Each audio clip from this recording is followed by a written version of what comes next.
Bonjour, chers élèves.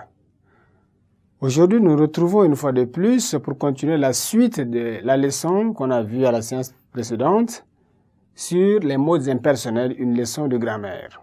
Nous avions cité les mots impersonnels, on dit qu'il y en a 3 en réalité, mais l'impératif s'ajoute pour compléter.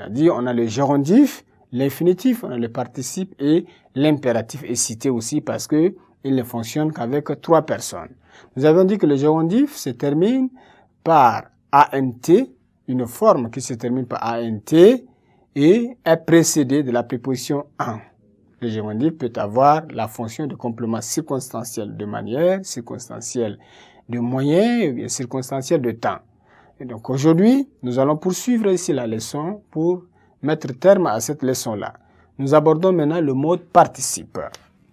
Le mode participe, ici, se divise en deux. C'est aussi le mode personnel, se divise en deux. Nous avons le participe présent,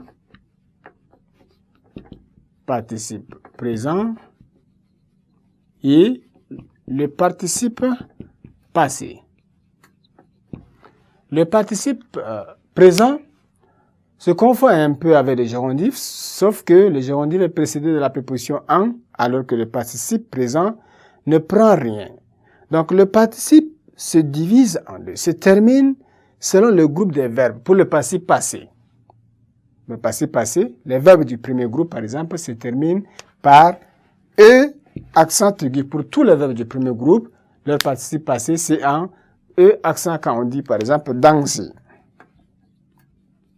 Danser, ici, c'est un participe passé des verbes, n'est-ce pas, du premier groupe. Pour les verbes du deuxième groupe, ça se termine par I. On a réfléchir. Donc, réfléchir, ici. Ça, c'est le participe passé. Et enfin, pour les verbes du troisième groupe, ça peut se terminer par U, par exemple, comme le verbe pouvoir, pu. Ça, c'est un des verbes du troisième groupe. Les verbes du troisième groupe se terminent par IR, par RE et par OIR. Voilà la terminaison des participes passés des verbes du premier, deuxième et du troisième groupe. Pour l'infinitif, le mode infinitif. Le mode infinitif, nous avons deux formes. Il y a la forme simple et il y a la forme composée. La forme simple, c'est l'infinitif lui-même. Quand on dit danser, par exemple, ici, l'infinitif, il n'y a pas de temps. Ici, danser. Ici, on peut dire réfléchir.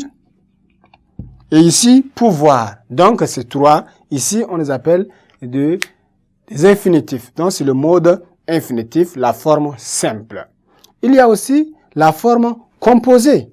La forme composée présente l'action comme accomplie, mais ne marque pas le temps. Il n'y a pas de temps. Puisque le verbe n'est pas conjugué, il n'y a pas de temps. Il faut avoir travaillé pour être payé. Quand on dit, par exemple, il faut avoir